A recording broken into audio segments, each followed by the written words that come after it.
చెమట పడుతుందండి. ఇడ్లీలో 2 చెంచాల ఉప్పు తగ్గించు లక్ష్మి. ఎలాగో మనం పేదోళ్ళమే కదా, కనీసం ఉప్పు ఖర్చైనా తగ్గుతుందనుకో.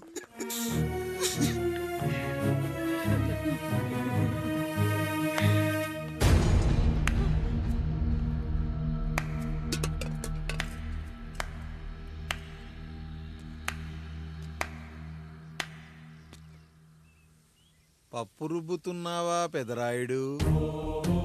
ఎవడికైనా చేసిన పాపం పండుతుంది అంటారు. నీకు మాత్రం అదిగో అలా పిండయింది.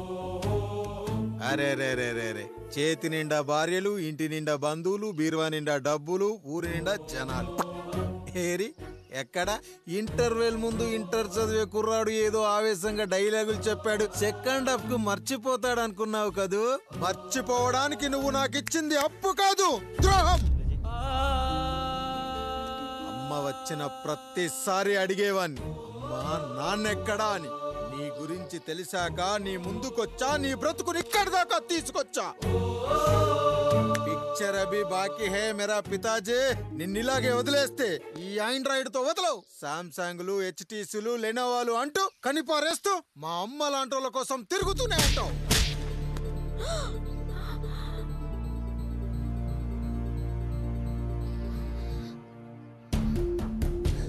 అమ్మా అమ్మా, ఛీ, నన్నలా పిలవకురా. ఎవరిని పట్టుకొని ఎన్ని మాటలు అంటున్నావురా?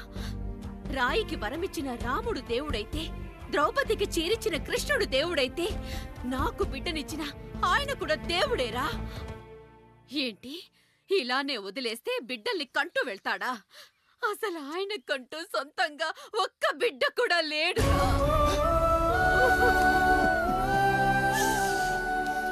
అసలు ఏం జరిగిందో తెలుసా? మీరుండండి అయ్యా, ఉండండి. మొదటి భార్యని చేసుకున్నాక పిల్లలు పుట్టలేదని రెండో పెళ్లి చేసుకున్నారు. ఆవిడకి పుట్టలేదు. మూడోసారైనా తగులుతుందనుకున్నాం, తనకే పుట్టలేదు. పిల్లల కోసం పెళ్ళాలని మార్చాడే కాని వాళ్ళని వదిలేయలేదురా. అదిరా మా పెద్దయ్య మనసు. ఆయన దగ్గర బాణం ఉంది కానీ లేదురా. అసలు నీ తండ్రి ఎవరో నీకు తెలుసా?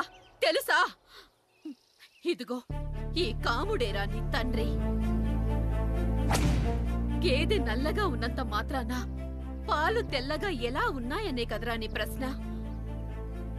దానికి సమాధానం చెప్పాలంటే, ఒక వర్షం కురిసిన రాత్రి నేను 9వ నెల బాలింతగా ఉన్నప్పుడు. పండు పండు, ఇదిగో. ఏమిటండి ఇది? నిద్రలేస్తే నేను, బయటికెళ్తే గంటోడు, పక్కకెళ్తే పాలేరు, ఎప్పుడూ తిరిగే తాయారు. రోజు మమ్మల్ని చూసి చూసి బిడ్డ కూడా జిడ్డు మొహం వేసుకుని పుడతాడేమో అని భయంగా ఉంది. కడుపులో ఉన్నప్పుడు మనం ఎవరి మొహాలైతే చూస్తామో అచ్చం వారి పోలికలతోనే పుడతారంటారు. పొరపాటున నా పోలికలతో పుడితే? అదేంటి కాముడు, నీకేం తక్కువ? జుట్టు ఉండాల్సిన చోట లేకుండా అవసరం లేని చోట విపరీతంగా పెరిగిపోతుంది. మనకు పుట్టబోయే బిడ్డ గొప్ప అందగాడై ఉండాలి. ఇదిగో రోజు ఈ దేవుడి ఫోటోలు చూడు, వాళ్ళలాగే అందంగా పుడతాడు. కడుపుతో ఉన్నప్పుడు ఎవరి ఫోటో చూస్తే ఆ పోలికలతో బిడ్డ పుడతాడా? కనిపించని దేవుడి పోలికలు నా బిడ్డకెందుకు? ఈ ఊరికి దేవుడు రాయుడు. నా బిడ్డ ఆయనలాగే పుట్టాలి, ఆయనలాగే పుట్టాలి.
ఏంటి పండు ఇలా వచ్చావు?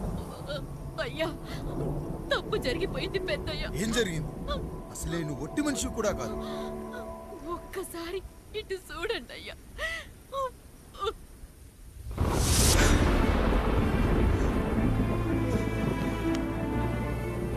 వీడేంటి అచ్చం నాలా ఉన్నాడు? అసలేంటి, ఎందుకు ఇలా జరిగింది?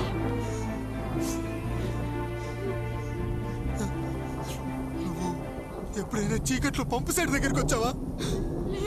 మరి అమలాపురంలో శివాలయం దగ్గర రత్నాలు నీకేమైనా అమ్మవుతుందా? లేదు. పిఠాపురంలో పద్మ, రామాపురంలో లక్ష్మి, కాకినాడలో సుజాత. అయ్యో దేవుడా, అయ్యా అసలు ఇదంతా ఎలా జరిగింది పండు? అయ్యా, ఇదంతా కాముడి వల్లే అయ్యా, కాముడి వల్లే. కాముడా? కాముడు కుటుంబానికి నాకు ఏం గుర్తు రావట్లేదే. ఎన్నని గుర్తు పెట్టుకోగలను నేను మాత్రం. అయ్యా, అది కాదయ్యా.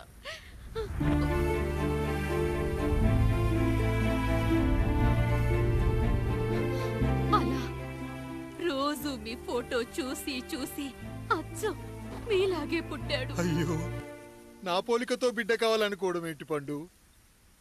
నువ్విలా చేయడం ఏంటి పండు? పోలికల కోసం ఫోటోలు ఎందుకు చూసావు పండు? అందుకే కదయ్యా ముందు ఆ డైలాగ్ చెప్పాను, తప్పు జరిగిందని. ఇప్పుడు ఏం చెయ్యాలయ్యా? స్వచ్ఛమైన మన ప్రేమను ఈ పాడులోకం అర్థం చేసుకోదు. కనీసం మీ ఇద్దరి జీవితం బాగున్నా ఆనందపడేవాడి. వీణ్ణి ఇక్కడ ఉంచొద్దు పండు, బయటికి పంపించు. బయటికి పంపించి బాగా చదివించు, గొప్పవాణ్ణి చెయ్యి. వీడికి అయ్యే ఖర్చంతా నేనే భరిస్తా. అవసరమైతే ఆ డబ్బు కాముడి జీతంలో కట్ చేద్దాం. అయ్యా, వెళ్లే ముందు వీడికొక పేరు పెట్టండి అయ్యా. వీడు ఇంకో రాయుడు, అంటే ఇంగ్లీష్లో అండ్ రాయుడు, అండ్ రాయుడు.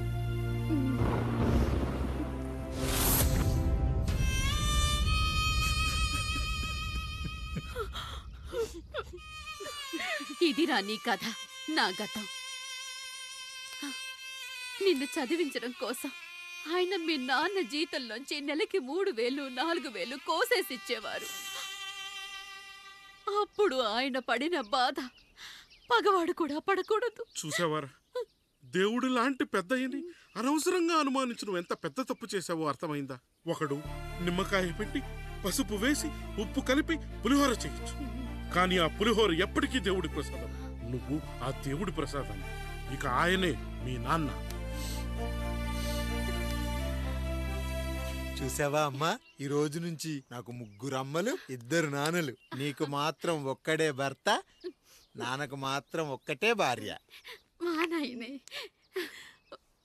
అయ్యా, బిడ్డను ఒక్కసారి ఎత్తుకొని తిప్పండి అయ్యా. బాబు, నాన్నా,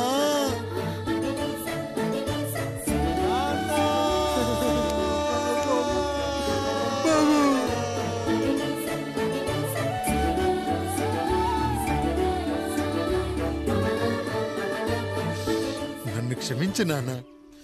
ఇప్పటికైనా నిజం అర్థం చేసుకున్నావు. అది నాకు చాలురా, చాలు. చాలదు నాన్న, నిన్ను ఏలెత్తి చూపిన జనంతో చెయ్యెత్తి దండం పెట్టించాలి. అన్నయ్య కంటే ఆస్తి ముఖ్యమనుకున్న మన కుటుంబానికి గుణపాఠం నేర్పించాలి. ఇక నాకు వదిలేయ్ నాన్న, నేను చూసుకుంటా.